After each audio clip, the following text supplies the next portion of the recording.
Quando a Segunda Guerra Mundial terminou, Hitler havia fugido para a América Latina. Heil Hitler! Essa fuga seria mais uma fase do plano que haviam desenhado. Ele queria se apoderar do mundo inteiro, queria voltar, queria invadir a África, a Ásia e a América Latina.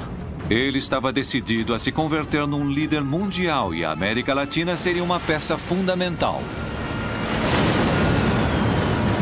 Se interessava a eles controlar a América, porque era uma maneira de derrotar os Estados Unidos. Daqui foram desencadeadas batalhas para o fortalecimento, a difusão e a preservação do nacionalsocialismo. Foi criada uma rede de espionagem para realizar diferentes missões.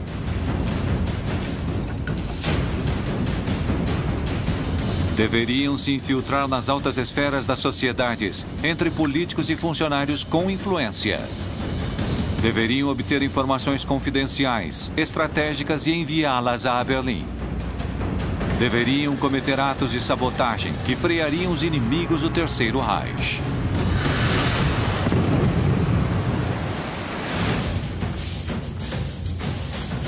Terminada a guerra, nosso continente se transformou num refúgio de nazistas que escaparam da justiça. Pela Rota dos Ratos, chegaram à Argentina provavelmente 200 criminosos de guerra. Criminosos de guerra, não nazistas. Nazistas foram milhares. O plano de Hitler para um Reich dos 1000 anos seguia em curso e todos eles fariam com que a América Latina se transformasse num continente nazista.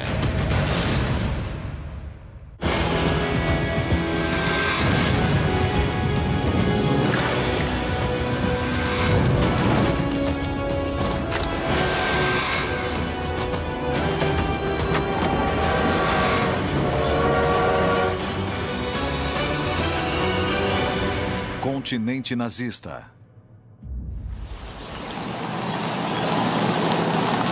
Colômbia, 1946.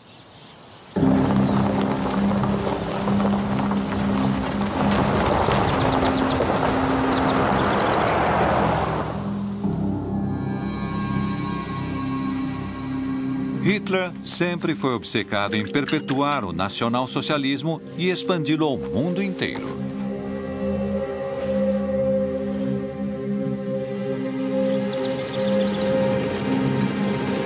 Estava decidido a colocar o mundo a seus pés e a América Latina exercia um papel fundamental. O primeiro passo do plano já havia sido dado. O nazismo chegava à América Latina.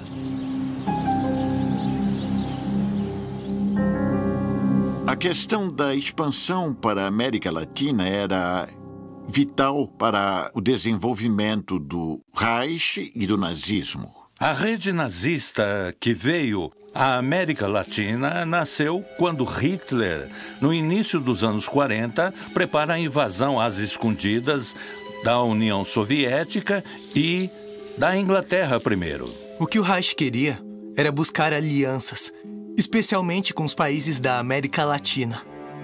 Para o fornecimento de matérias-primas que permitiriam que a Alemanha continuasse e ganhasse a guerra, e depois para isolar econômica e politicamente os Estados Unidos. Hitler tinha, obviamente, um programa para conquistar toda a Europa no início e terminar de construir um império, o Império do Reich dos 1000 anos. Como parte de seu plano de expansão, Hitler havia ordenado ao seu serviço de inteligência militar que enviasse agentes disfarçados ao outro lado do Atlântico. Ele sabia que para ganhar a guerra não deveria apenas usar armas convencionais. A sexualidade, ou em geral o sexo como tal, não apenas vende, como também atrai. Esta informação não é suficiente. Hilda Kruger foi uma atriz alemã. Acredita-se que foi amante de Joseph Goebbels, o ministro da propaganda do Reich, e, antes de começar a guerra, ela se mudou aos Estados Unidos. Vamos retocar a maquiagem, querida. Tudo bem? Vem cá. Vamos tomar um drink. Traz água, por favor. Ela tentou ser atriz na Alemanha, depois se mudou para Hollywood. Acontece que foi parar no México, e no México começou a trabalhar como atriz em filmes como Casa de Mujeres, Bartolo Toca la Flauta, Adultério...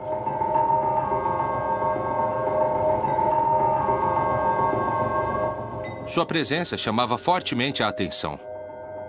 Sua presença, evidentemente, denotava sua origem teutônica. Estava encantadora. Olá, como vai? Bem, a senhora? Sim, estamos ganhando Era uma espaço, mulher muito território bonita, atriz de cinema, uma loira, estonteante, escultural, de 1,76 m. Sim, por aqui a recepção está Com ótima. licença. Claro. Quer se sentar? Estou adorando. Obrigado. Hilda Kruger se insere no mundo do cinema para, através desse mundo, se aproximar das pessoas que poderiam ser cruciais no manejo de informações. Para mim já basta, capitão. Eu acho que ele já bebeu demais. Parei. Não, obrigado. Porque ela sabe que está manipulando as outras pessoas. E as outras pessoas se tornam presas fáceis de suas artimanhas e de seus jogos eróticos. Ah, Tintin. Tintin. Olá, como tem passado? Eu vou bem. Eu aceito. Quanto tempo não nos vemos? Uma boa noite de descanso e tudo ficará E em normal. 3 meses, ela tem a metade do gabinete à sua disposição, o gabinete do governo mexicano. Os rumores apontam que ela havia tido relações amorosas com secretários de Estado na época da guerra. Há rumores dizendo que ela foi amante do homem que naquela época era secretário do governo, que era Miguel Alemán Valdés. Se relacionou com altas esferas do poder mexicano, incluindo presidentes, ministros, muita gente do meio, o que lhe permitia ter muita influência na política mexicana. Hilda Kruger escondia uma coisa por trás da maquiagem. Provavelmente ela não era uma excelente atriz. E o que se supõe é que, na verdade, essas atuações como atriz eram a camuflagem para poder levar a cabo outros tipos de atividades de inteligência, de receber informações e transmiti-las. Na verdade, apesar de ser conhecida como atriz, ela era uma espiã.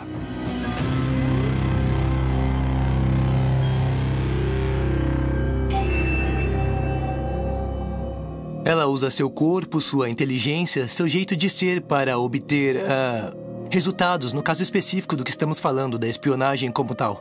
Óbvio que existe também uma gratificação pessoal.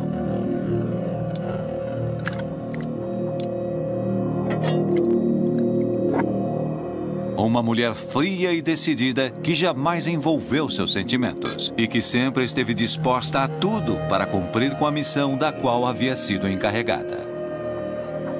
Uma espiã não pode ser alguém totalmente pegado a uma pessoa, porque, em resumo, sua função como espiã seria um desastre. Ela tem que ter relações muito superficiais, que não lhe permitam ter um vínculo afetivo verdadeiro e que lhe permitam trair, porque, no fim, um espião termina sendo um traidor da outra parte. A participação dessas mulheres estava baseada principalmente em se aproximar de homens de poder, de homens que manejavam informação privilegiada. É um jogo onde não pode se aproximar muito porque se queima, mas não se afasta muito para que não esfrie. Isso gera também satisfação nesse tipo de pessoas, obviamente. Porque a recompensa que recebem não é apenas a recompensa exterior, do dinheiro, da ascensão do pagamento, mas também a satisfação interna. Fui útil, servi para alguma coisa. Assim, o Terceiro Reich, valendo-se de todas as ferramentas possíveis, faria com que a rede de espionagem se firmasse na América Latina. No México, em particular, funcionou o maior centro de operações de espionagem dos alemães fora da Europa, com muitos recursos econômicos e com agentes de primeiro nível.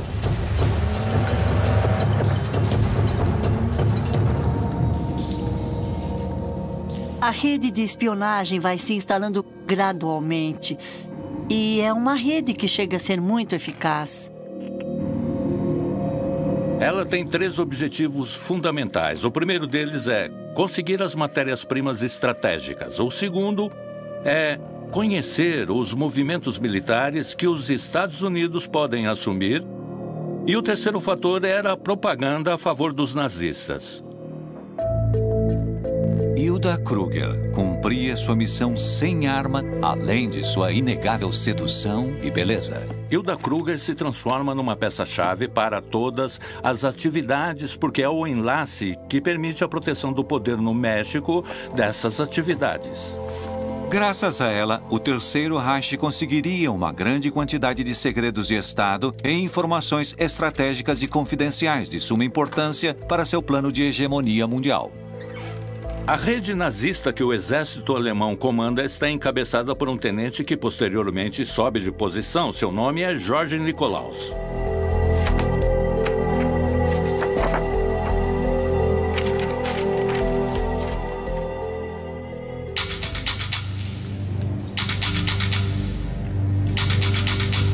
Ele tem a função de montar todo um aparato para vigiar os Estados Unidos do território mexicano. Ele quer armar uma rede que começa a coletar muitas informações boas. Da cidade do México, Nikolaus transmitia ao Peru, ao Equador, ao Chile, inclusive mensagens que passavam informações relevantes. E também utilizava essa rede de comunicação continental. Berlim estava muito preocupada com o apoio que os Estados Unidos poderia proporcionar à Inglaterra. E, além disso, foi enviada uma grande quantidade de informação sobre a tecnologia, o armamento e a capacidade de aviação dos Estados Unidos. George Nikolaus era membro do Serviço de Inteligência Militar alemão, com muita experiência, com conhecimentos em explosivos e comunicações, em que Hitler confiaria seu objetivo prioritário daqueles dias: a rede de espionagem na América Latina. Heil Hitler! Heil Hitler! Era um homem que falava muito bem o espanhol. Isso também ajuda muito a se inserir muito rapidamente nos altos círculos da sociedade mexicana. Por trás de sua fachada de simples empregado de uma empresa, estava escondido o líder da organização que triangulava informações confidenciais entre México, Colômbia e Berlim de maneira muito eficaz.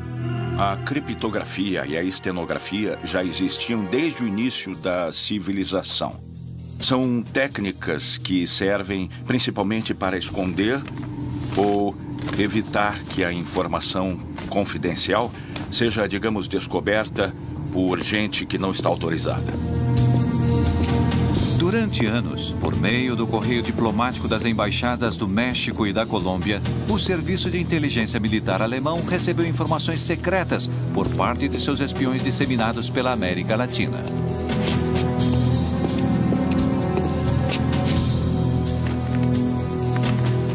A técnica do microfilme existe desde o início da invenção da fotografia e do microscópio.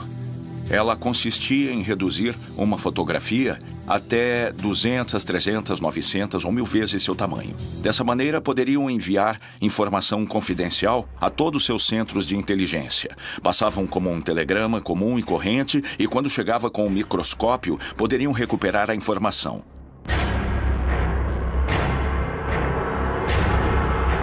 A maioria da informação que os alemães enviavam era por meio de microfilmes ou por meio de mensagens que estavam escondidas mediante um código. Era preciso conhecer, digamos, os códigos de encriptação.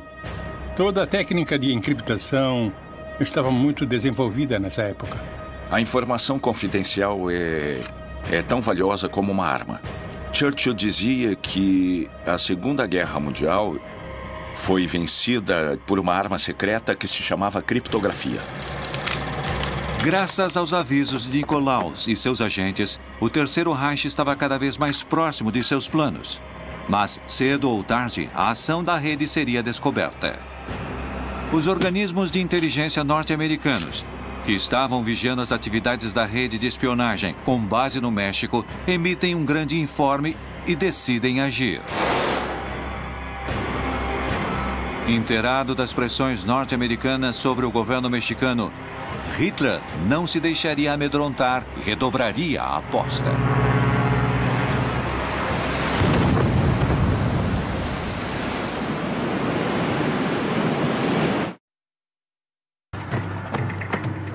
Na América Latina, a rede de espionagem comandada por George Nikolaus se expandia e conseguia manter a máquina bélica do Reich em funcionamento.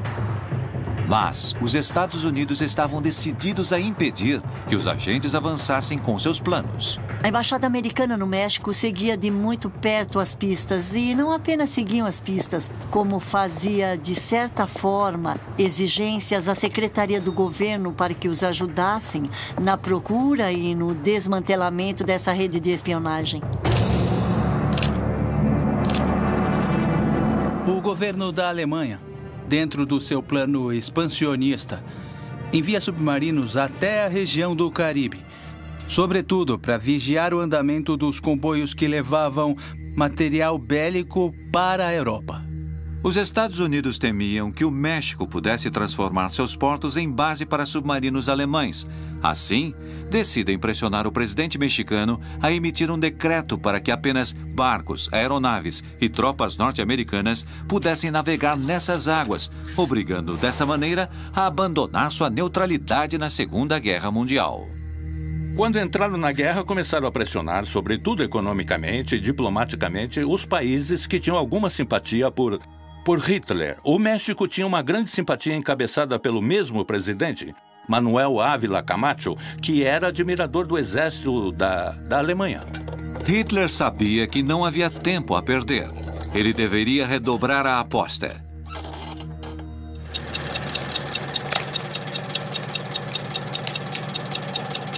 O Serviço de Inteligência Militar alemão ordena, então, que Nikolaus execute uma das ações de guerra para a qual havia sido preparado.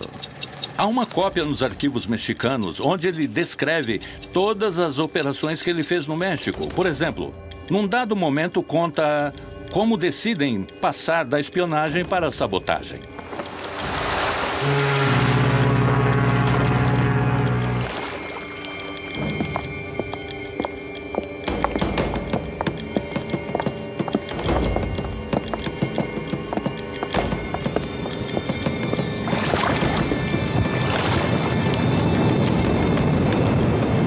Assim que Nikolaus levaria a cabo o primeiro atentado nazista do outro lado do Atlântico, o que serviria também para provocar pânico na região. Decidem boicotar um navio inglês que estava ancorado no porto de Tampico para colocar uma bomba relógio para que explodisse quando o navio inglês estivesse fora do porto.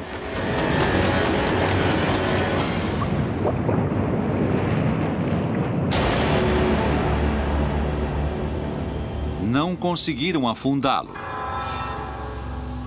posto que, em seu curso para o alto mar, o Forrest Bank suportou uma explosão de pouco poder destrutivo. A missão havia fracassado, mas a América Latina continuaria sendo fundamental em seus planos.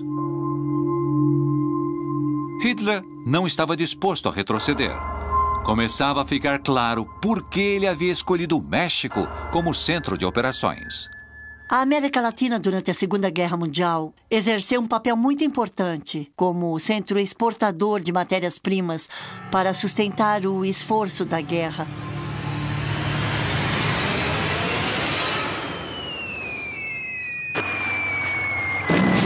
A maquinária da guerra precisa de elementos que possam colocá-la em funcionamento. A Alemanha queria o petróleo para colocar seus carros em funcionamento, os seus tanques de guerra, seus submarinos.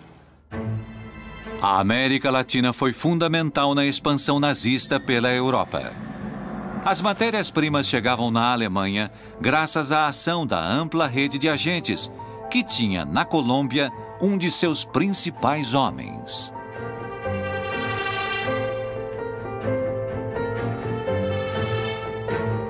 Vogel era um empresário alemão na Colômbia que representava empresas alemãs em Bogotá, que reportava a embaixada alemã na Colômbia e que organicamente dependia de Nikolaus, que era lá no México o chefe, o coordenador da rede para a América Central.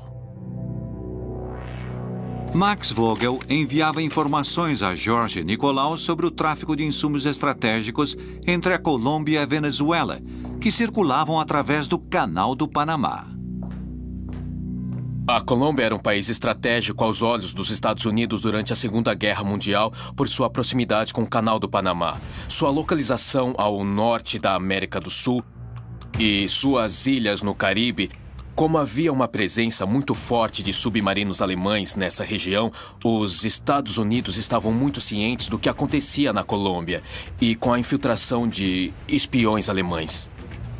E o que acontece com a Alemanha e com os agentes que a Alemanha manda para cá é que eles se transformam numa máquina para fazer o contrabando lícito desses materiais.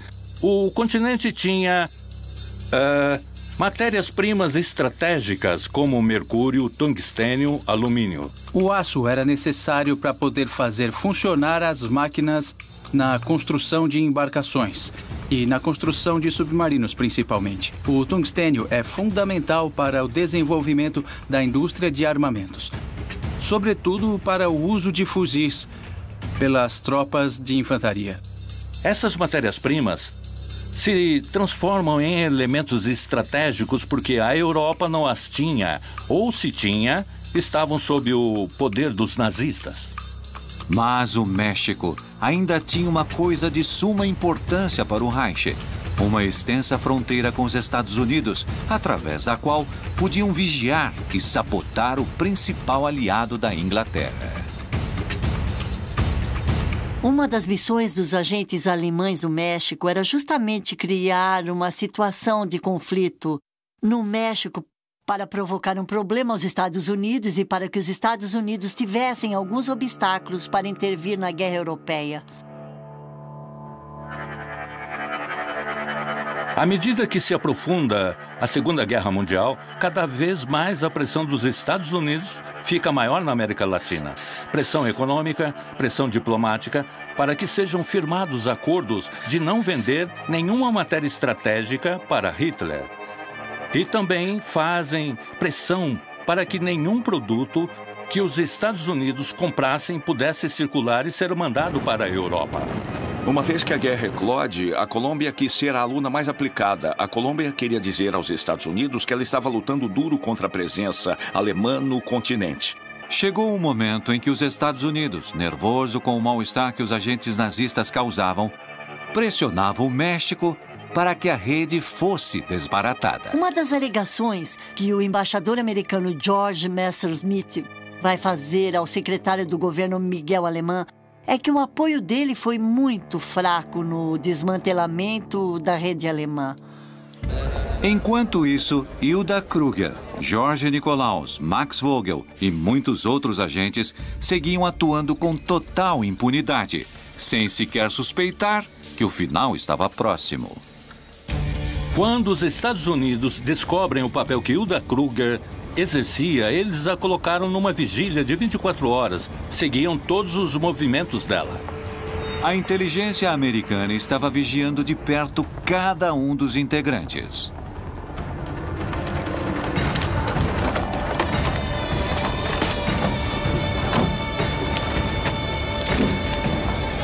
Um a um, todos os agentes nazistas foram detidos e, em sua maioria, deportados.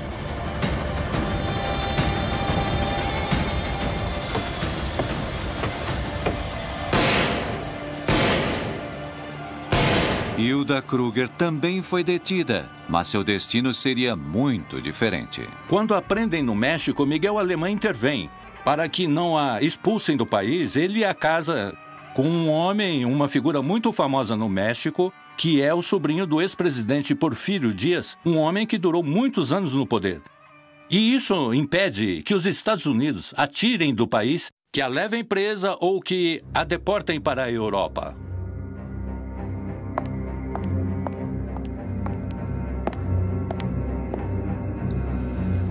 O trabalho dos agentes havia terminado.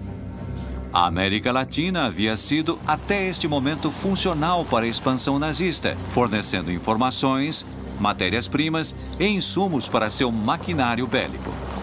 Mas sua contribuição estava longe de se esgotar.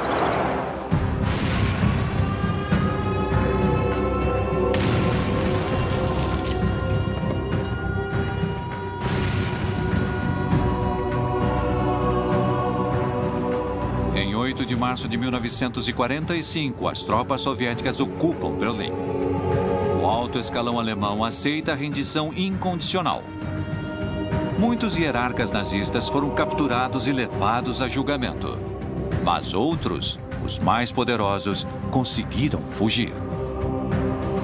Os nazistas, quando o Terceiro Reich caiu, sabiam que seriam procurados pela justiça.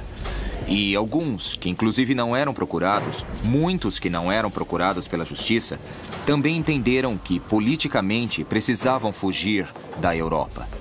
E a América do Sul parecia um território muito hospitaleiro. A Colômbia foi um lugar de refúgio para as pessoas que tinham um passado a esconder relacionado com os nazistas.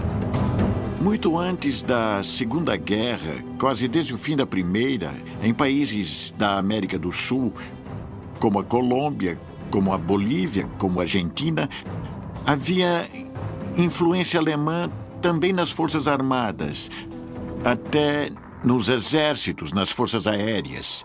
Alguns dos chefes mais importantes dos exércitos do Cone Sul tinham passado por escolas alemãs, tinham sido agregados militares nas embaixadas de seus respectivos países anti-Berlim. Calcula-se que entre 70% e 80% das forças militares no continente professavam certa simpatia pela Alemanha nazista e pelas forças militares nazistas. O Exército Nacional da Colômbia tem uma linha ideológica prussiana, alemã. O que fortalece a impressão de que o Reich mantinha fortes vínculos com esse país. A guerra havia terminado. O mundo agora estava atrás deles. O plano de Hitler estava apenas no início. Era apenas questão de esperar o momento certo para se reagrupar e voltar ao poder.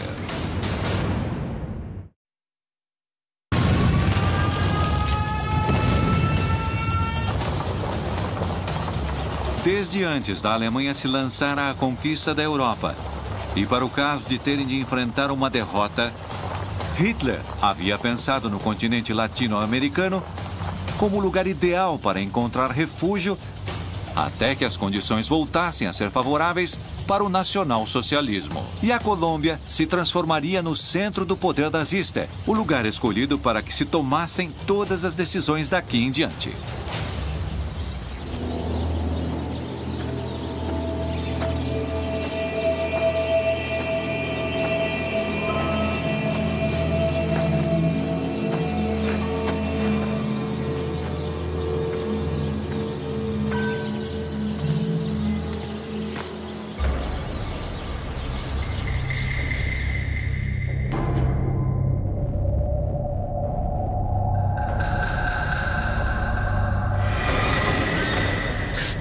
Em 1968, o jornalista britânico George McGrath escreveu uma série de artigos, nos quais publicou alguns documentos desclassificados pelo Departamento de Estado norte-americano, que falavam de uma viagem de submarino de uma base escondida nos fiordes noruegueses, com destino à Baía Honda, na costa de Guajira, Colômbia, entre maio e julho de 1945.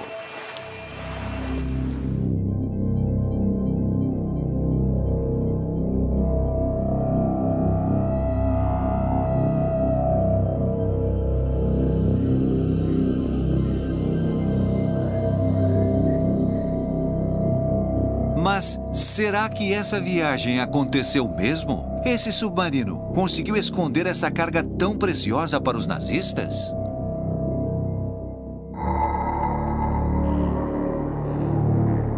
Heil Hitler!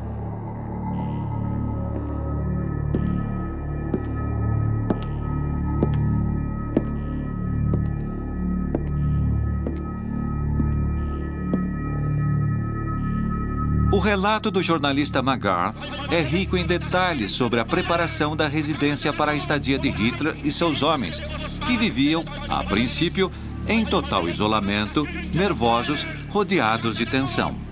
Conta também que haviam montado uma antena e uma estação para radiodifusão, que era alimentada com baterias bem potentes. Na época do pós-guerra, havia uma estação próxima de Berlim que tinha 1 milhão de watts de potência. Podia se comunicar de Berlim com um submarino que estivesse no Atlântico Sul, submerso a 100 metros de profundidade.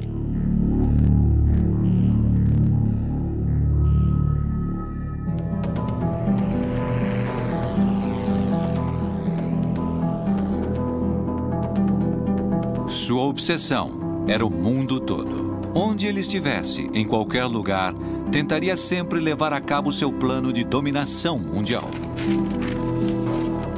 O Reich de 1000 anos só seria possível em grande escala.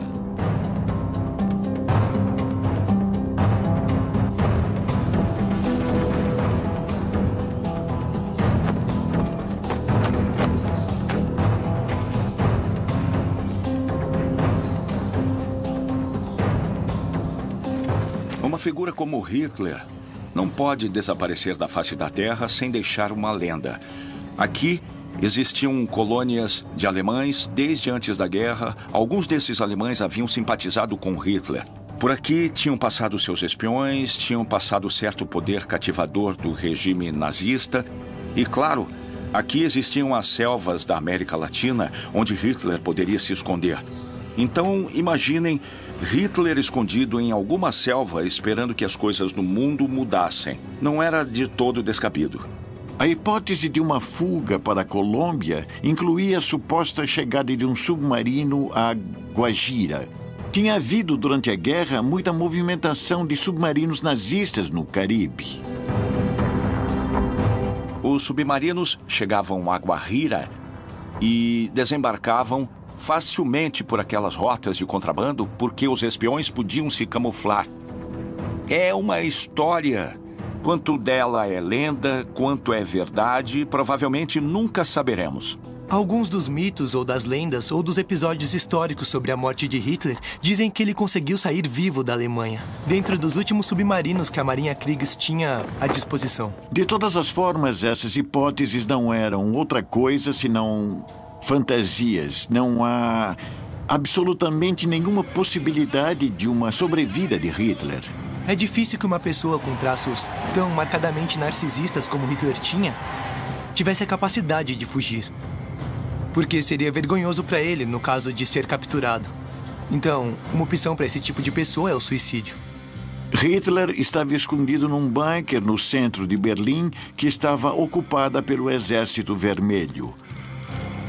Ia fazer uma viagem até o fim do mundo, onde nos meses seguintes iria começar a chegar centenas de nazistas com seus perseguidores atrás. É uma coisa que, para mim, absolutamente não faz sentido nenhum. Mas o serviço de inteligência nazista não deixou nada entregue à sorte. Talvez, com o tempo, conseguiremos entender se a ideia de fuga para a Colômbia foi usada como uma isca para desviar-nos de pistas mais consistentes. O mistério hoje ainda persiste. Buenos Aires, 1949. Mas o que nunca foi nenhum mistério é que a América Latina funcionou, rendeu refúgio e impunidade aos nazistas mais procurados pelos crimes mais aterrorizantes. O porto de Buenos Aires seria o receptor dos criminosos nazistas enviados da Europa, procurando tapear os tribunais de justiça do pós-guerra. Um deles seria o responsável pela chamada solução final ao problema judeu.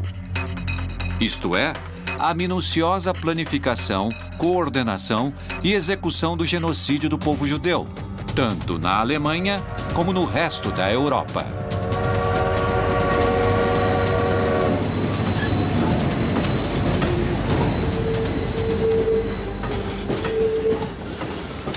Um dos principais criminosos de guerra que encontrou refúgio na Argentina foi Adolf Eichmann. Ele era um homem misterioso. Chegou a tenente-coronel das SS. E teve um papel importante no translado e na execução das ordens finais na solução final em relação aos judeus.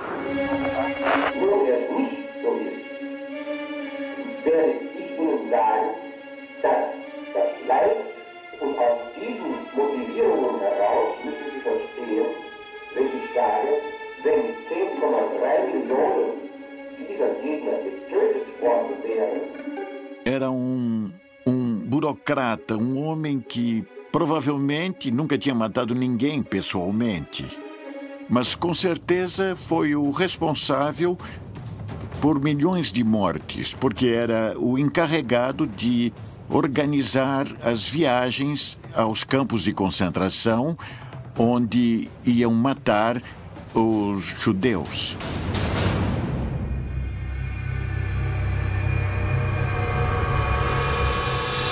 Ele cumpria as funções de uma maneira chamativa e sem a menor piedade.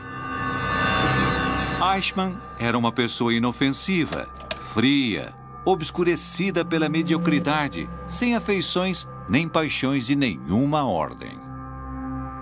Quanto a Eichmann, o que se pode dizer é que era uma pessoa com uma estrutura de personalidade chamativa por ser frio, pelo grau de disposição com que ele dizia obedecer às ordens vindas de cima. O que procuram basicamente é satisfazer o chefe, o líder, que é a representação do pai para que esse pai imaginário que eles têm, por fim, os felicitem por uma coisa boa que fizeram.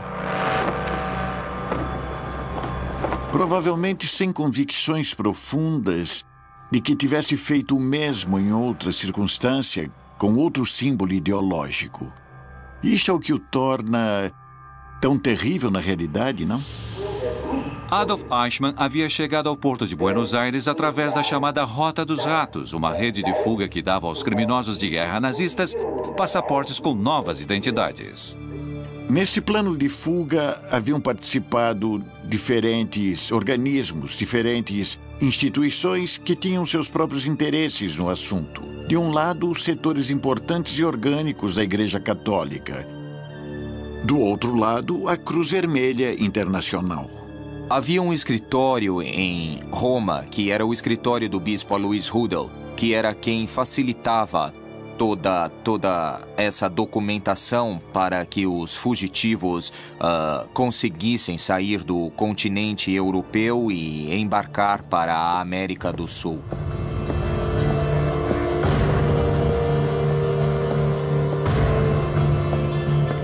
Todos prestavam o serviço, digamos, de tornar seguras as rotas de fuga até as saídas da Europa, que era o mais complicado. Eichmann havia conseguido fugir da Europa e construir outra vida na Argentina, com uma nova identidade, com o nome de Ricardo Clement. Uma vez em Buenos Aires, o Estado, naturalmente, fazia sua parte nisto, que era facilitar a tramitação de documentos argentinos e, em muitos casos, arrumar trabalho.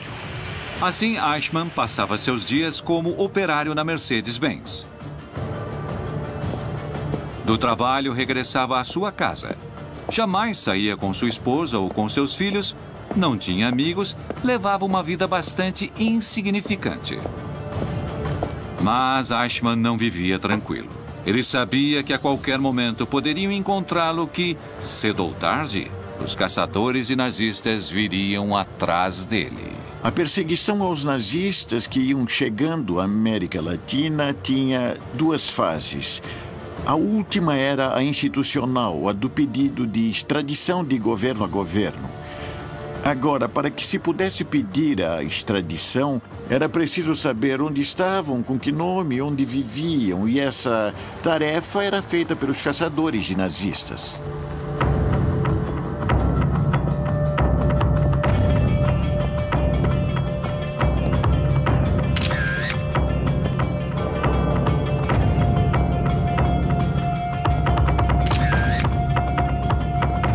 Os juízes de Nuremberg marcam um ponto de inflexão. Lá, sim, havia grupos destinados a procurá-los e levá-los para que fossem julgados. Então, logicamente, a preocupação se espalha aqui e em todos os países de refúgio encontrados. Corriam os primeiros anos da década de 60. Nessa época, a maioria dos nazistas dispersos por toda a América Latina viviam paranoicos. Os processos de Nuremberg eram bastante conhecidos a nível internacional. O trabalho dos caçadores de nazistas ganhava adesões.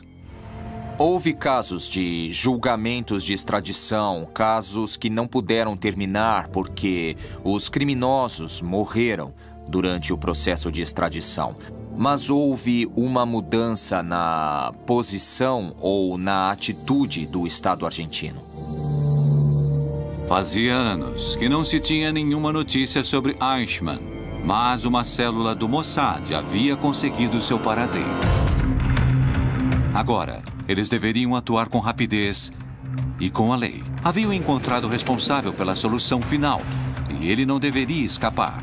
Era preciso levá-lo diante da justiça. Os agentes do Mossad que estavam atrás dos passos do responsável pelo genocídio de 6 milhões de judeus deviam atuar com rapidez. Eichmann estava naquela casa. Não poderiam permitir que ele fugisse. Não deveriam se deixar levar por sentimentos de vingança.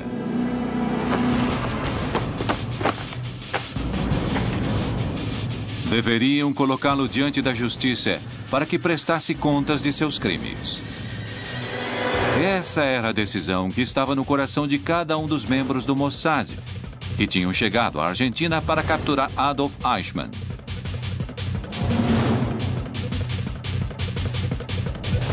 Eichmann sabia que cedo ou tarde os israelitas iriam descobrir seu paradeiro.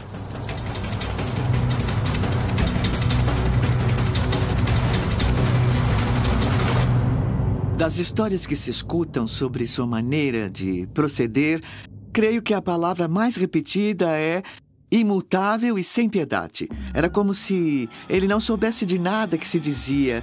Mas isso tem a ver com todo um tipo de mentalidade que foi se configurando para poder levar adiante um massacre massivo de semelhante crueldade. Hoje em dia, talvez diriam que ele tinha traços psicopatas muito fortes, o que ele não tinha. Por isso, talvez sua frivolidade era empatia. Era incapaz de se colocar ao lado do outro e de seu sofrimento. Não sei se talvez se ele tivesse consciência do mal absoluto, para chamar de alguma maneira, que ele estava cometendo. Ele via como uma obrigação, inclusive legal. Eichmann não se renderia diante de seus caçadores. Contudo, apesar de não se sentir culpado, não vivia tranquilo. Tinha sempre a sensação de que estava sendo perseguido. E não estava errado. Chegou um momento em que sua paranoia foi pura intuição.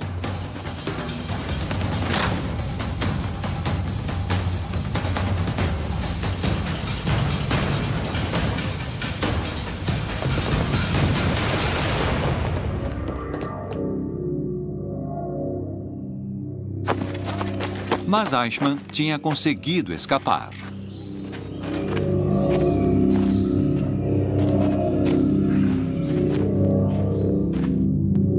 Estava convencido que não poderia continuar muito tempo mais em liberdade.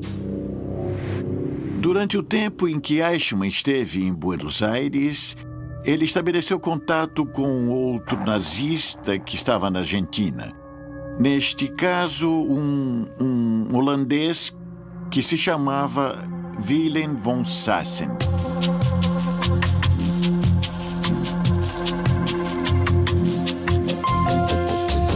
Sassen havia sido jornalista durante a guerra, diretor de um jornal na Holanda ocupada. E Sassen começa a fazer uma longa entrevista com Eichmann, onde Eichmann conta suas memórias.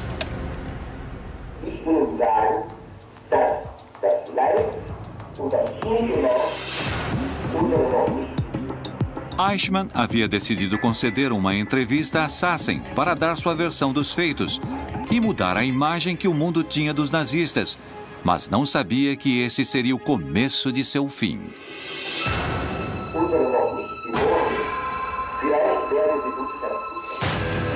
Sassen escutava os alardes de Eichmann, que se sentia depreciado pela comunidade alemã por estar levando uma vida de operário na Argentina, enquanto outros nazistas eram respeitados por todos. O método da entrevista que Sassen fazia com Eichmann era: primeiro gravava, Sassen transcrevia a gravação da entrevista e Eichmann corrigia a próprio punho a entrevista transcrita.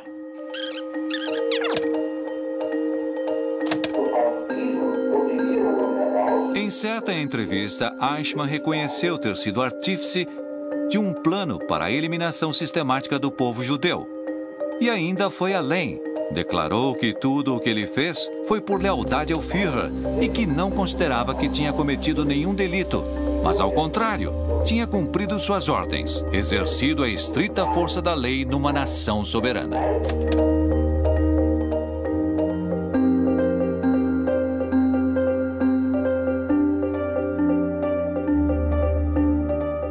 Uma pessoa como essa não demonstra nenhum tipo de culpa. Em parte porque eles consideram que não agiram errado. Fogem com o temor de um castigo que eles julgam ser injusto. Mas não porque eles genuinamente, em sua estrutura de personalidade, tenham agido mal. Pessoas que, sem ser de verdade sociopatas, sem ser de verdade ruins, terminam executando atos atrozes, envoltos em todo o emaranhado do Estado, e chegam a ascender dentro dessa mesma hierarquia, que era o afã final de Eichmann, ser um funcionário eficiente. O assunto de Eichmann dando essas entrevistas, na realidade, tem a ver com que não havia nada indigno, não havia uma especulação. Bom, eu não tenho que falar disso porque me condena. Para ele, genuinamente, eles não cometeram nenhuma ação reprovável. Tudo foi culpa de um Estado que os motivou, que os levou a levar a cabo essas ações.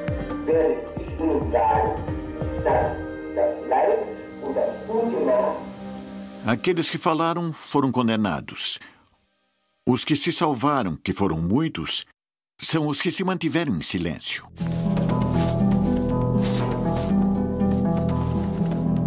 Eichmann não sabia que a difusão de seus depoimentos alertaria o mundo sobre sua presença na Argentina.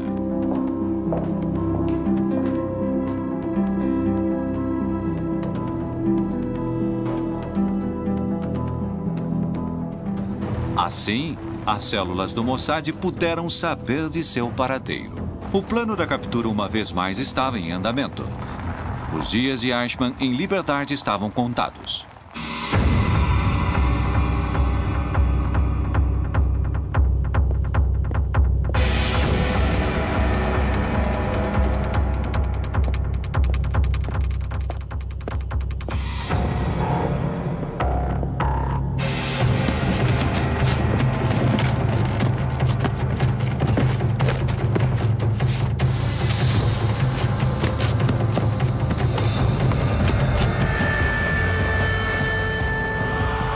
Serviço de inteligência de um país no outro, sequestrando um cidadão que nesse momento tinha documentos argentinos. Falsos, mas tinha documentos argentinos. Ou seja, isso provocou uma grande revolta diplomática. Há protestos da Argentina no Comitê de Segurança das Nações Unidas e tal.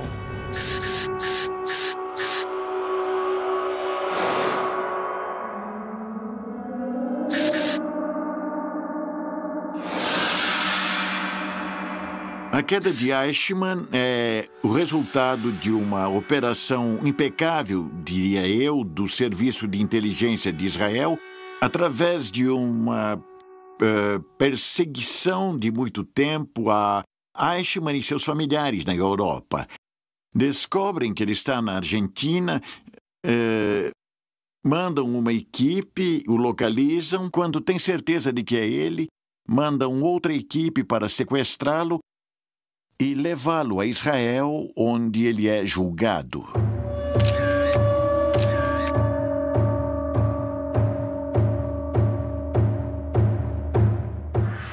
O sequestro de Eichmann foi, diria eu, uma operação que tendia a simbolizar nele um julgamento que iria além da pessoa de Eichmann, que tinha a ver com julgar um regime, julgar os atores desse regime e divulgar o grau de criminalidade. Por isso, o julgamento tem um valor simbólico muito importante. Eichmann foi levado a julgamento em Jerusalém. E apesar da enorme quantidade de provas em sua conta, seria o colaboradador Willem Sassen quem faria chegar aos juízes do tribunal os originais das transcrições da entrevista corrigidos a próprio punho por Adolf Eichmann.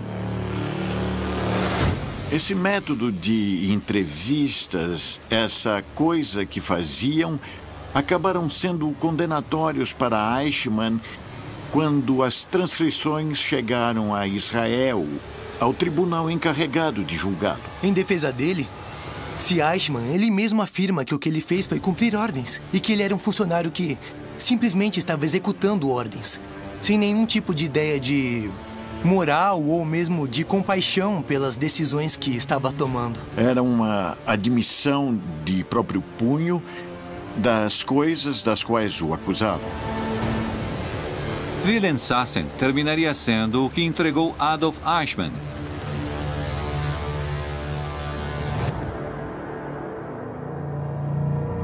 Eichmann foi considerado culpado e condenado a morrer na forca por seus crimes contra a humanidade.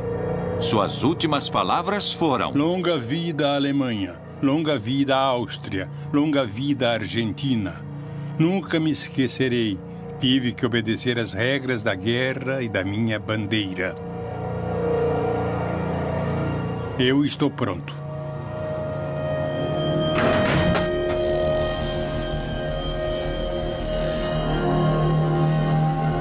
O responsável pela solução final do problema judeu foi executado na madrugada de 31 de maio de 1962.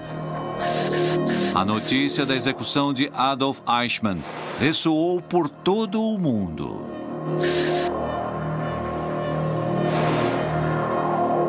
A verdade é que a queda de Eichmann marca uma guinada na história dos nazistas na América Latina. Marca um antes e um depois. Até aquele momento havia, digamos, uma certa tranquilidade. Todavia, um certo bem-estar e se sentiam confortáveis. A partir desse momento, tudo se complica. Os nazistas disseminados por toda a América Latina estavam agora advertidos e deviam procurar novos esconderijos. Mas os comandos do Mossad já tinham seu próximo objetivo. Joseph Mengele.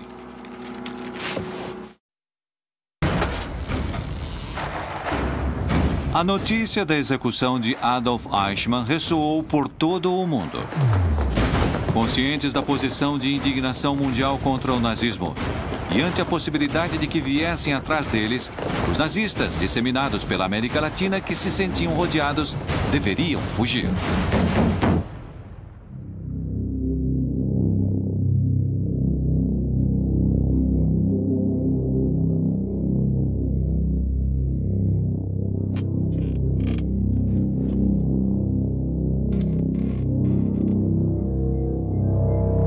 Os caçadores e nazistas estavam agora atrás dos passos de Joseph Mengele, que havia chegado à Argentina fugindo da Europa em 1949 através da Rota dos Ratos.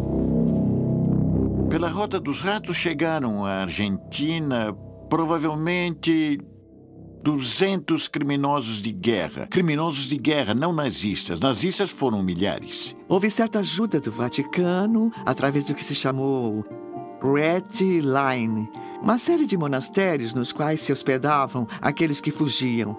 O próprio Vaticano favorecia a distribuição, o reassentamento dessa gente que na Europa era perseguida por suas atuações nos regimes totalitários. Com uma identidade falsa, dada pelo Vaticano e autenticada pela Cruz Vermelha, terminam chegando à Argentina. Por exemplo, Adolf Eichmann, Joseph Mengele, Eduard Rochmann e Ludolf von Aufensleben.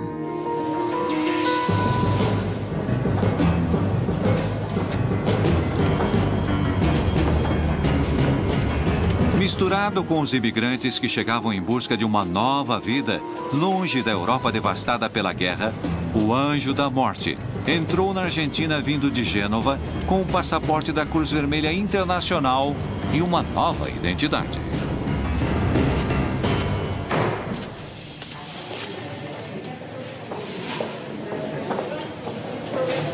Uma vez que chegavam ao porto de Buenos Aires, havia terminado a parte perigosa, digamos, do itinerário.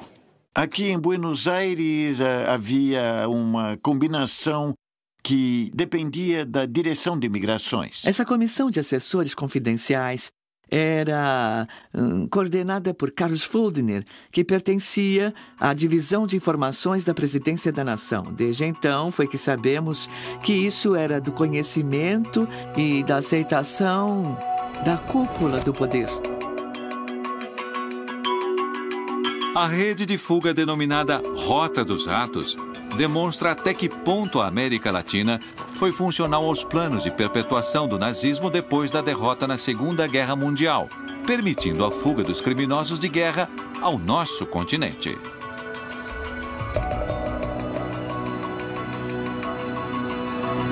Mengele tinha sido um dos chefes médicos de Auschwitz, na Polônia, um experimentador.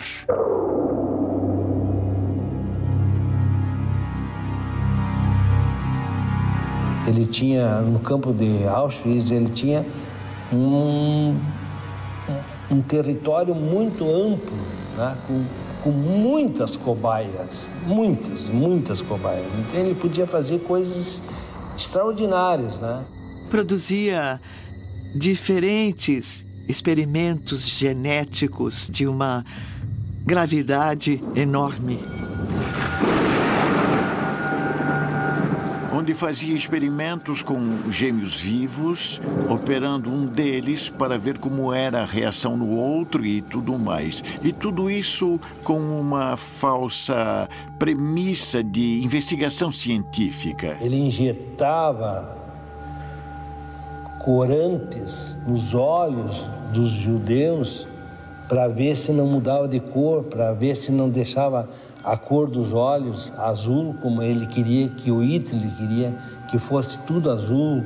Então ele cegava as pessoas colocando aquele corante. Imagina, né? A crueldade. Mas em compensação, ele trouxe alguns conceitos bons para a medicina. Do que eu estou convencida é que não tem justificativa, nem moral, nem ética. Creio que apenas uma mente muito perturbada pode conduzir esse tipo de pesquisa.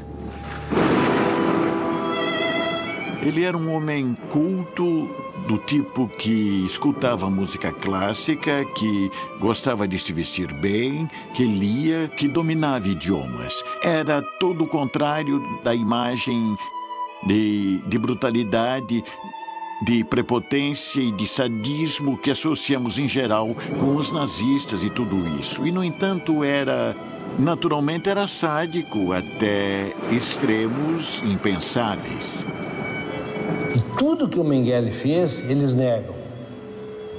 A comunidade científica europeia, principalmente, nega qualquer benefício científico que ele tivesse produzido. Joseph Mengele havia conseguido encontrar a tranquilidade na Argentina. Se sentia protegido pelo poder político, a salvo de qualquer perseguição. Socialmente, Mengele foi um homem muito aceito na Argentina. E eu diria que, em certos círculos, bem visto. Viveu na Argentina, primeiro com um nome falso, e depois, a partir do ano de 56, pediu uma retificação de sua identidade e viveu com seu verdadeiro nome. Sem dúvida, a presença de todos eles na Argentina teria sido impossível sem o encobrimento por parte do próprio Estado argentino. Mengele tinha importantes vínculos com o poder local, inclusive com o presidente argentino daquela época. Perón contou em 1970 que Mengele o visitava e lhe contava que tinha um estábulo em Tigre, ao norte de Buenos Aires, onde as vacas pariam bezerros gêmeos. Essa experiência, ele também, como médico cientista que ele era, muito famoso, ele conseguiu desenvolver inseminação artificial para dar também animais com doble. Mas isso não evitaria que ele voltasse a se sentir na mira da justiça. A notícia sobre o sequestro de Eichmann o levaria a abandonar sua vida tranquila em Buenos Aires. A queda de Eichmann em maio de 1960 é um rompimento, é uma reviravolta na história dos nazistas depois da guerra. O comando do Mossad retomaria agora a procura de um dos emblemas do nazismo, Mengele.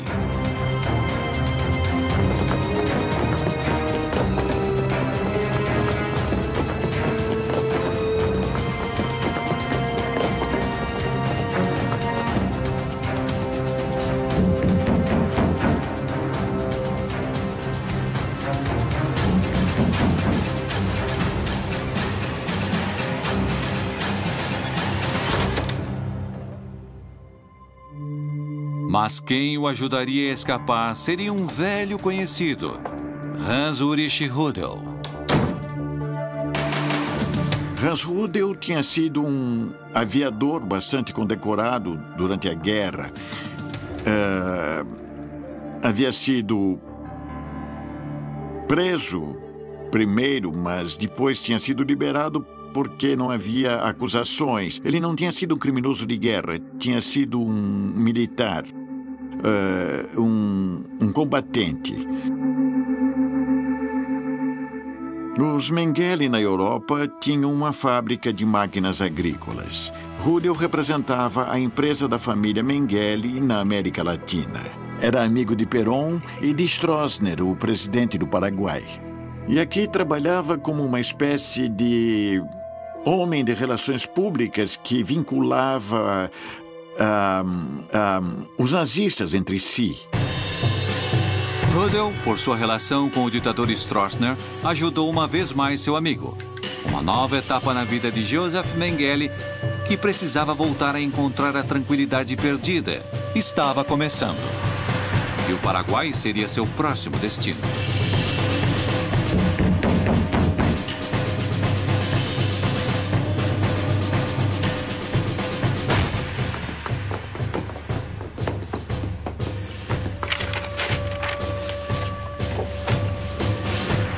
O anjo da morte tinha conseguido escapar. Por pouco. Os agentes do Mossad não deixariam de persegui-lo. Precisavam capturá-lo. Vivo ou morto.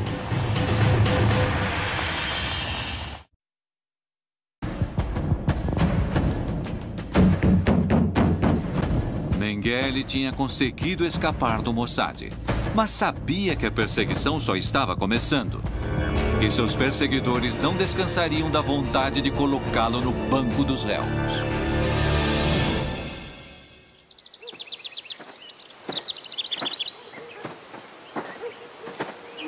Paraguai, 1960. O anjo da morte recuperava assim a tranquilidade. Voltaria a contar com a proteção do poder. Desta vez, no Paraguai. Quando Mengele vai embora da Argentina e se estabelece no Paraguai, ele obtém a cidadania paraguaia em tempo recorde, fraudando, naturalmente, seu tempo de permanência no país. Haviam dado a ele 5 anos, mas falsificam todas as datas e, para tanto, os alemães residentes no Paraguai o ajudaram. Mengele se transformou então em cidadão paraguaio, o que lhe assegurava, entre outras coisas, que nunca poderia ser extraditado. Os comandos do Mossad tinham consciência de que capturar o anjo da morte seria uma missão muito complexa. Enquanto isso, os agentes do Mossad reviravam sem descanso Argentina, Uruguai, Bolívia e Chile, até que uma pista os levou ao Paraguai. As horas de Mengele em liberdade estavam contadas.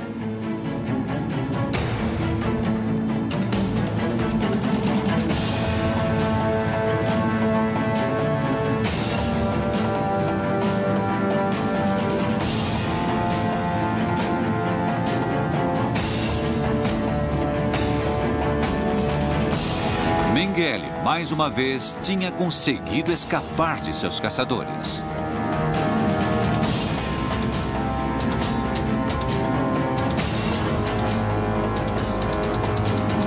Ele faz viagens ao sul do Brasil, particularmente a uma região que se chama Cândido Godói.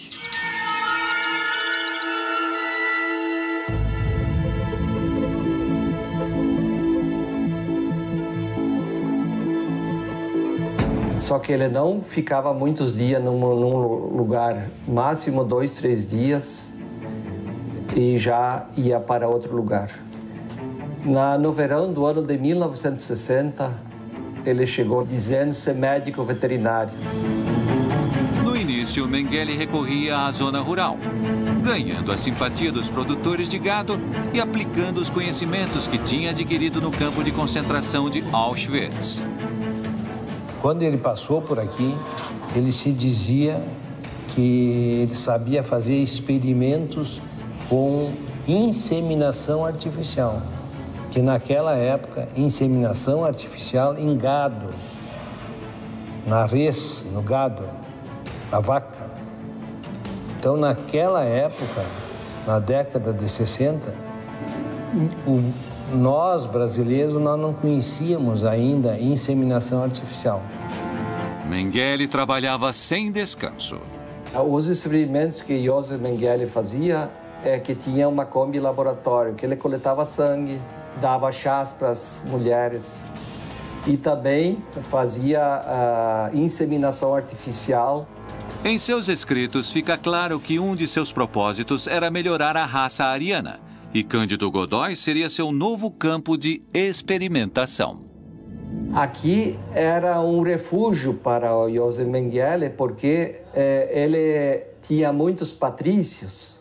Se estudava alunos com suástica nazista, que chamou muita atenção naquela época. Por isso que para ele aqui era uma terra fértil para seus experimentos, as suas experiências, porque ele falava bem o alemão, né? E aqui tinha muitos que gostavam do nazismo. Mengele começou aos poucos a atender as mulheres da cidade. Cândido Godói é um lugar muito estranho. Linha São Pedro, Cândido Godói, é considerada a capital mundial dos gêmeos no mundo. Como eu estava explicando, ali na comunidade da Linha São Pedro, né, interior de Cândido Godói, tem 4.000 metros quadrados de terra, nasceram 48 pares de gêmeo. Antigamente tinha um pouco mais pessoal morando. Tinha 140 famílias. Hoje estamos com 70 famílias aqui nessa comunidade e cada volta e meia nasce ainda gêmeos. Essa explosão de nascimentos múltiplos em Cândido Godói tem seu apogeu depois que Mengele começa a andar por aquela região. Esse fenômeno eu atribuo a um fenômeno genético. E de lá, eles foram casando entre si e dando esse enorme número de gêmeos. E realmente é impressionante. Todavia, ainda hoje em dia, não há nenhuma explicação científica para o porquê de tantos nascimentos de gêmeos nesse lugar. Essa aparição de Mengele num lugar onde nascem tantos gêmeos depois que ele chega, leva a pensar que ele fez algum tipo de intervenção e que fez algum tipo de manipulação para que isso pudesse acontecer. Se houve manipulação, não foi o Mengele que manipulou. Embora não existam certezas sobre se ele manipulou ou não seus tratamentos, o que ninguém discute é que Mengele fazia experiências muito polêmicas. Ele era um geneticista puro. Ele era um homem de uma rara inteligência. Ele era um cientista, mas em cima de tudo isso, pelo que ele fez, ele era também um louco. Indubitavelmente, as investigações genéticas e outros experimentos de Mengele foram bastante excepcionais para aquele tempo, o que seguramente não tem nada a ver com uma concepção de beneficiar a humanidade. Era um cientista prestigiado, apesar da perversidade de seus trabalhos científicos, como o que ele fez com os gêmeos, ciganos e outros, onde conduzia diferentes experimentos genéticos de uma gravidade enorme. O homem realmente era um intelectual, né? Mas por trás disso, ou pela frente, ou por dentro, escondido, ele trazia um monstro. Que ele era um monstro. Mas a obsessão de Mengele pela investigação científica não conseguia afastar seus temores. O atormentava, sobretudo, a ideia de ser capturado e julgado. Alguém que soube gozar da impunidade como ele não suportava a ideia de ter que prestar contas a ninguém.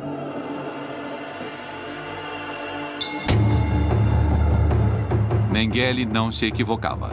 Em sua busca, os agentes do Mossad tinham encontrado quem poderia guiá-los até ele. Alguém que já tinha colaborado com eles no sequestro de Eichmann na Argentina e que agora, em troca de ser deixado novamente em liberdade, confirmaria que Mengele estava no Brasil.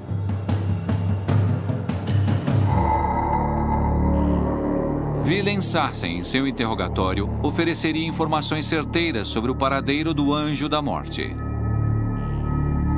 Mengele tentava continuar com suas pesquisas. Não sabia por quanto tempo mais conseguiria se esconder do braço da justiça. De uma torre que mandou construir na granja onde vivia, ele podia ver todos aqueles que se aproximavam. Os agentes do Mossad tinham Mengele diante de seus olhos, mas não podiam agir. Deveriam esperar a autorização. Depois do escândalo que havia sido armado com Eichmann, não poderia haver nenhuma outra coisa a não ser investigar e levar os resultados até os governos para que pedissem a extradição formal.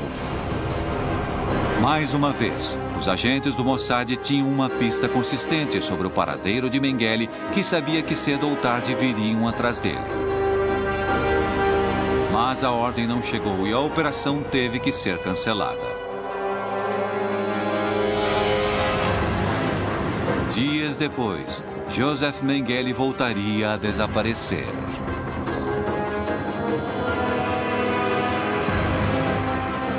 Os agentes do Mossad jamais esqueceram que o tiveram ao alcance de suas mãos. Haviam perdido uma oportunidade única.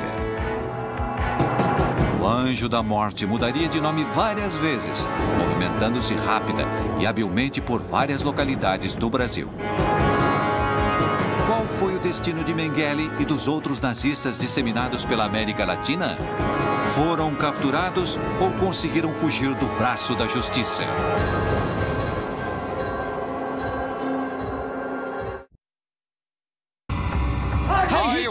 Muito antes do início da Segunda Guerra Mundial, Hitler tinha posto seus olhos na América Latina.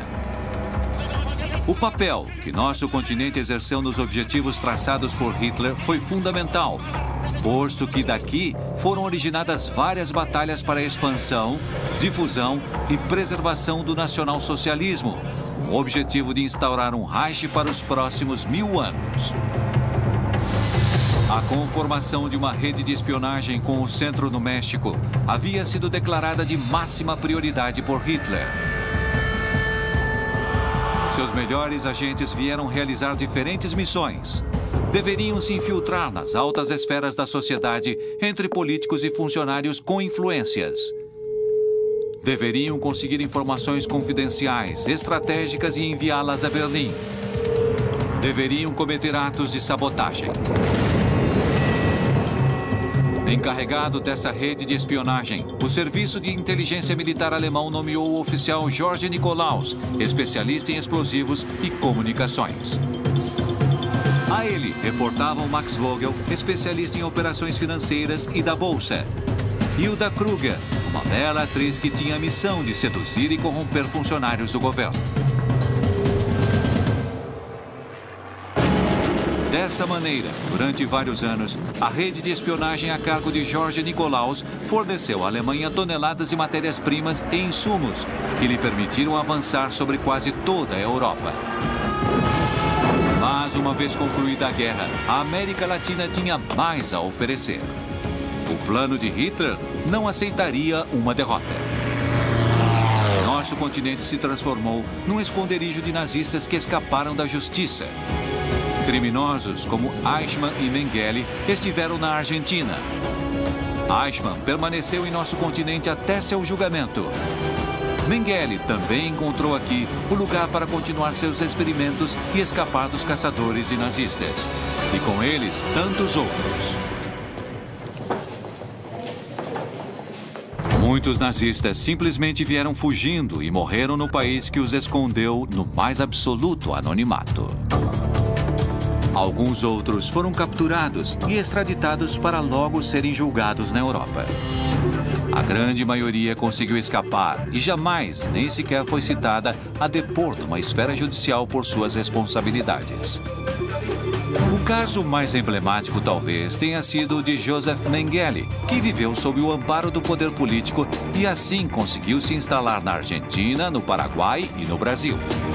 No ano de 1979, quando foi noticiada a morte de Joseph Mengele na praia de Bertioga, em São Paulo, essa pessoa reconheceu na televisão que tratava-se de Joseph Mengele. Mas só que isso não foi desvendado, porque naquela época tudo era mistério, não se sabia quem ele era. Então não foi dado muita importância. Dizem que ele morreu quando entrou no mar para tomar um banho na praia de Bertioga, em São Paulo, e teve um infarto como um idoso comum. O estranho é que Mengele não sabia nadar. Mengele escapou.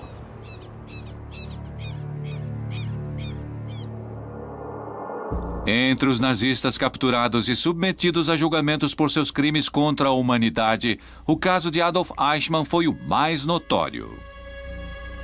O julgamento de Eichmann em Jerusalém talvez foi um caso paradigmático, porque foi um caso no qual as vítimas o levaram à forca diante do estrado judicial.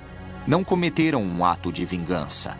Até me atreveria a dizer que talvez tivesse sido mais simples cometer um ato de vingança do que capturá-lo, colocá-lo num avião, tirá-lo da Argentina e apresentá-lo em Jerusalém, diante do mundo, para que fosse levado adiante um processo judicial com o acusado, com todas as garantias e o direito de defesa. Eichmann morreu enforcado.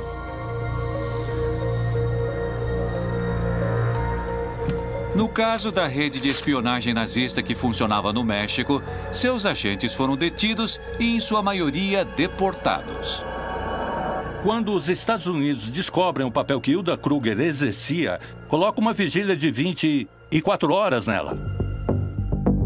Eles se dão conta que ela é uma peça fundamental porque é a conexão com o governo mexicano, então decidem neutralizá-la.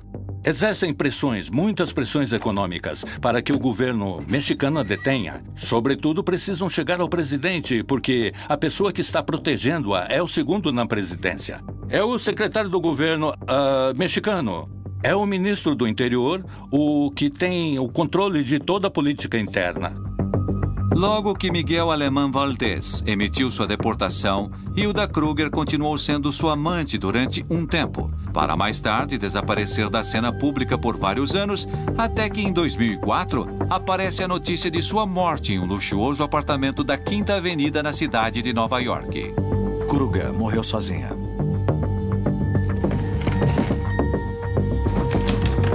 Jorge Nikolaus, o chefe da rede de espionagem, teria uma sorte diferente. Ele é detido em 1942. Os Estados Unidos, por pressão deles, obrigam o governo mexicano a capturá-lo. Ele é mantido preso numa base em Bismarck, na Dakota do Norte. Quando a Alemanha se rende dias depois, ele chama os agentes do FBI que o mantinham preso e decide fazer a confissão de suas atividades no México. Neste interrogatório, Nikolaus admitiu ter recebido, da parte do Serviço de Inteligência Militar alemão, a missão de liderar a rede nazista de espionagem no México. Contou com riqueza de detalhes sobre o atentado falho ao navio de bandeira inglesa Forrest Bank, em alto mar. Explicou como mandavam a Berlim os segredos de Estado e a informação confidencial que conseguiam com funcionários dos governos do México e da Colômbia. Com o tamanho dessa confissão, o FBI o mantém por um curto período na prisão, depois do qual se desconhece qualquer outro dado sobre o paradeiro do espião nazista George Nikolaus. Nikolaus, paradeiro desconhecido. Max Vogel também foi extraditado aos Estados Unidos em 1946. Com o interrogatório em que ele forneceu dados sobre as operações financeiras do Reich na Bolsa de Bogotá, sobre a troca de informações entre Colômbia, México e Berlim e sobre a operatividade do Canal do Panamá, seu rastro se perde para sempre. Vogel desaparecido. Já a Wilhelmshaven é possível rastreá-lo na década de 70 como consultor das ditaduras de Augusto Pinochet no Chile e de Alfredo Stroessner no Paraguai. Rudel continuou vinculado à Argentina por muito tempo. Ele visitava Perón em Madrid durante o exílio na Espanha. E depois voltou à Argentina em 1978 para a Copa do Mundo de Futebol, fazendo um trabalho muito estranho também, falso seguramente, porque era assessor do diretor técnico da seleção alemã de futebol, com credencial e tudo mais. Hans-Ulrich Rudel continuou com toda a impunidade assessorando nazistas por toda a América Latina e foi um dos mais destacados agentes que jamais teve que se ver diante da justiça. Rudel, impune.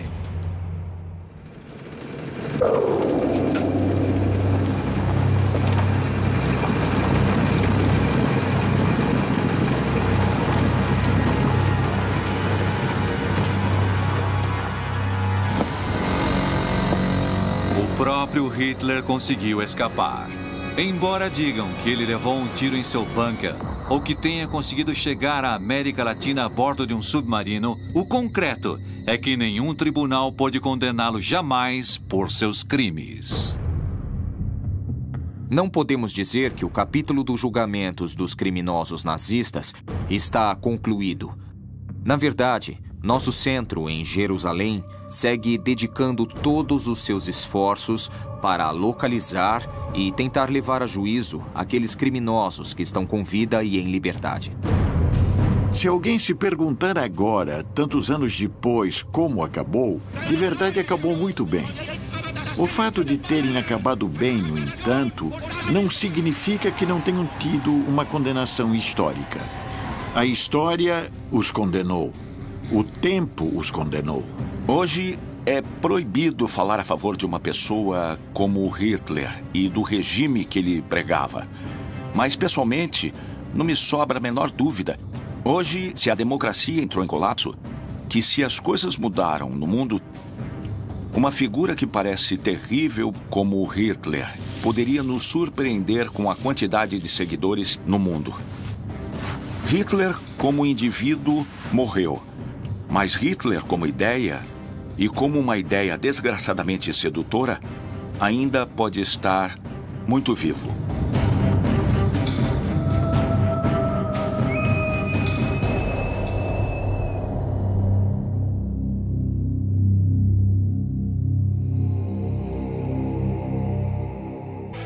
A rede nazista que o exército alemão comanda está encabeçada por um tenente que posteriormente sobe de posição. Seu nome é George Nikolaus.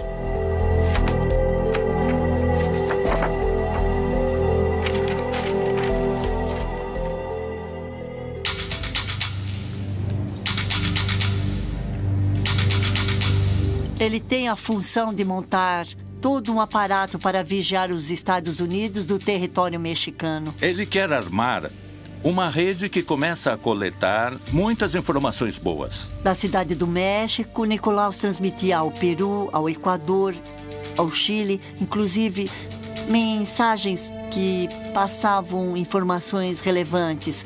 E também utilizava essa rede de comunicação continental. Berlim estava muito preocupada com o apoio que os Estados Unidos poderia proporcionar à Inglaterra. E, além disso, foi enviada uma grande quantidade de informação sobre a tecnologia, o armamento e a capacidade de aviação dos Estados Unidos. George Nikolaus era membro do Serviço de Inteligência Militar alemão, com muita experiência, com conhecimentos em explosivos e comunicações, em que Hitler confiaria seu objetivo prioritário daqueles dias: a rede de espionagem na América Latina. Heil Hitler! Heil Hitler! Era um homem que falava muito bem o espanhol. Isso também ajuda muito a se inserir muito rapidamente nos altos círculos da sociedade mexicana. Por trás de sua fachada de simples empregado de uma empresa, estava escondido o líder da organização que triangulava informações confidenciais entre México, Colômbia e Berlim de maneira muito eficaz. A criptografia e a estenografia já existiam desde o início da civilização. São técnicas que servem principalmente para esconder ou evitar que a informação confidencial seja, digamos, descoberta por gente que não está autorizada. Durante anos, por meio do correio diplomático das embaixadas do México e da Colômbia, o Serviço de Inteligência Militar alemão recebeu informações secretas por parte do mercado em perpetuar o nacionalsocialismo e expandi-lo ao mundo inteiro.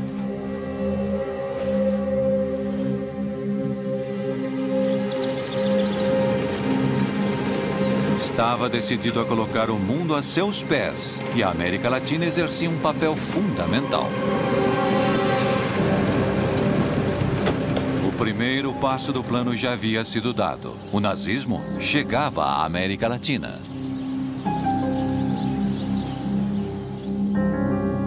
A questão da expansão para a América Latina era vital para o desenvolvimento do Reich e do nazismo. A rede nazista que veio à América Latina nasceu quando Hitler, no início dos anos 40, prepara a invasão às escondidas da União Soviética e da Inglaterra primeiro. O que o Reich queria era buscar alianças, especialmente com os países da América Latina. Para o fornecimento de matérias-primas que permitiriam que a Alemanha continuasse e ganhasse a guerra, e depois para isolar econômica e politicamente os Estados Unidos. Hitler tinha, obviamente, um programa para conquistar toda a Europa no início e terminar de construir um império, o Império do Reich dos 1000 anos. Como parte de seu plano de expansão, Hitler havia ordenado ao seu serviço de inteligência militar que enviasse agentes disfarçados ao outro lado do Atlântico. Ele sabia que para ganhar a guerra não deveria apenas usar armas convencionais. A sexualidade, ou em geral o sexo como tal, não apenas vende, como também atrai. Esta informação não é suficiente.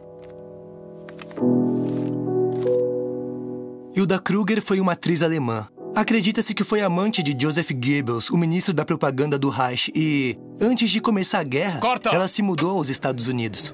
Vamos retocar a maquiagem, querida. Tudo bem. Vem cá. Vamos tomar um drink. Traz água, por favor. Ela tentou ser atriz na Alemanha, depois se mudou para Hollywood. Acontece que foi parar no México, e no México começou a trabalhar como atriz em filmes como Casa de Mujeres, Bartolo Toca la Flauta, Adultério...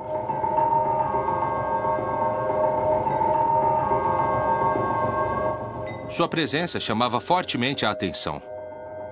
Sua presença, evidentemente, denotava sua origem teutônica. Estava Olá, como vai? Bem, a senhora nervosa. Sim, estamos Era uma mulher muito bonita, atriz de cinema, uma loira, estonteante, escultural, de 1,76 m. Sim, por aqui a recepção está ótima. Claro. Quer se sentar? Estou adorando. Obrigado.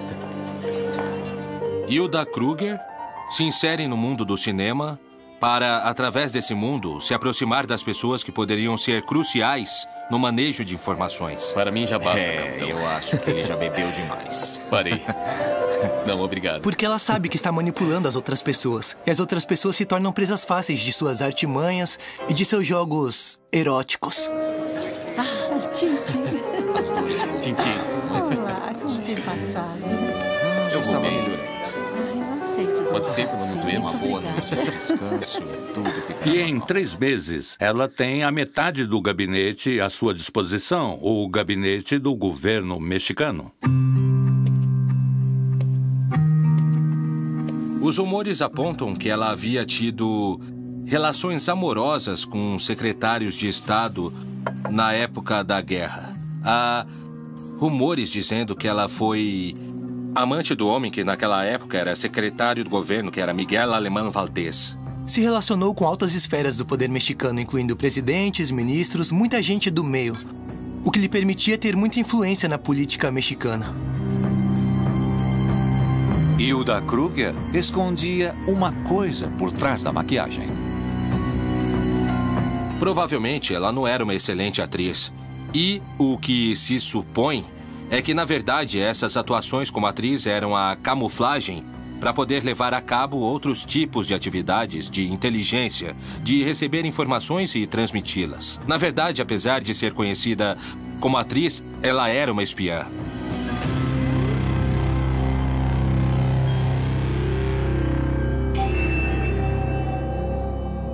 Ela usa seu corpo, sua inteligência, seu jeito de ser para obter resultados, no caso específico do que estamos falando, da espionagem como tal. Óbvio que existe também uma gratificação pessoal.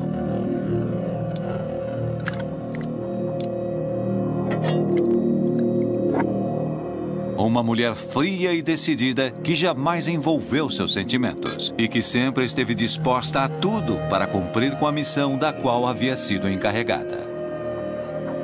Uma espiã não pode ser alguém totalmente pegado a uma pessoa, porque, em resumo, sua função como espiã seria um desastre.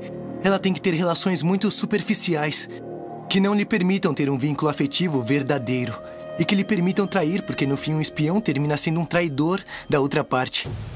A participação dessas mulheres estava baseada principalmente em se aproximar de homens de poder, de homens que manejavam informação privilegiada. É um jogo onde não pode se aproximar muito porque se queima, mas não se afasta muito para que não esfrie. Isso gera também satisfação nesse tipo de pessoas, obviamente. Porque a recompensa que recebem não é apenas a recompensa exterior, do dinheiro, da ascensão do pagamento, mas também a satisfação interna. Fui útil, servi para alguma coisa. Assim, o Terceiro Reich, valendo-se de todas as ferramentas possíveis, faria com que a rede de espionagem se firmasse na América Latina. No México, em particular, funcionou o maior centro de operações de espionagem dos alemães fora da Europa, com muitos recursos econômicos e com agentes de primeiro nível.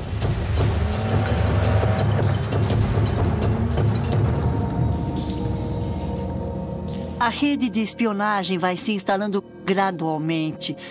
E é uma rede que chega a ser muito eficaz.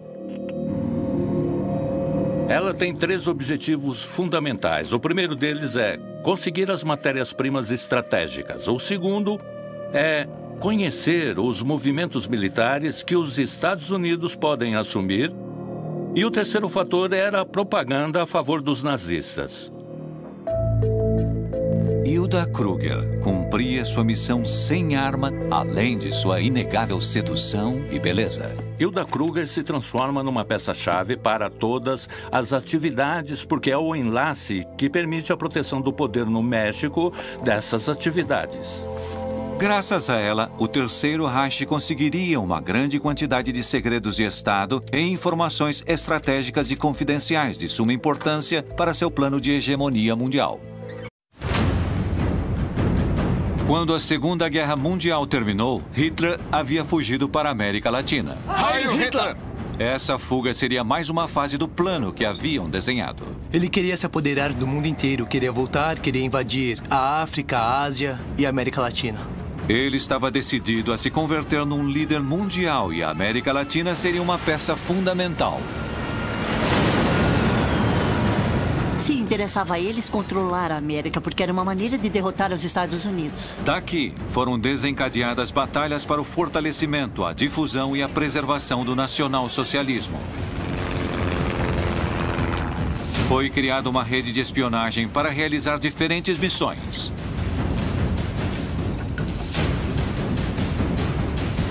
Deveriam se infiltrar nas altas esferas das sociedades, entre políticos e funcionários com influência. Deveriam obter informações confidenciais, estratégicas e enviá-las a Berlim. Deveriam cometer atos de sabotagem que freariam os inimigos do Terceiro Reich.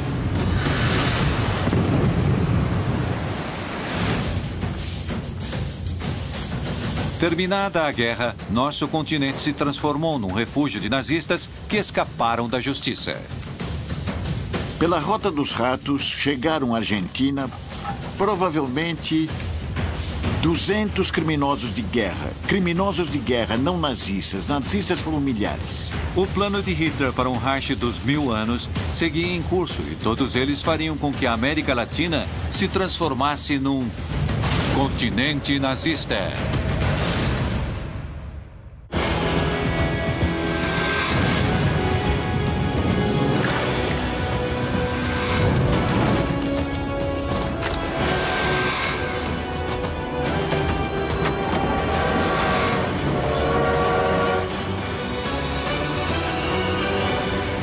Continente nazista.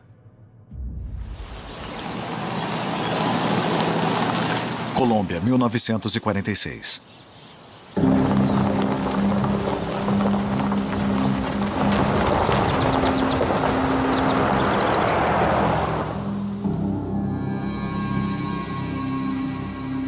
Hitler sempre foi obcecado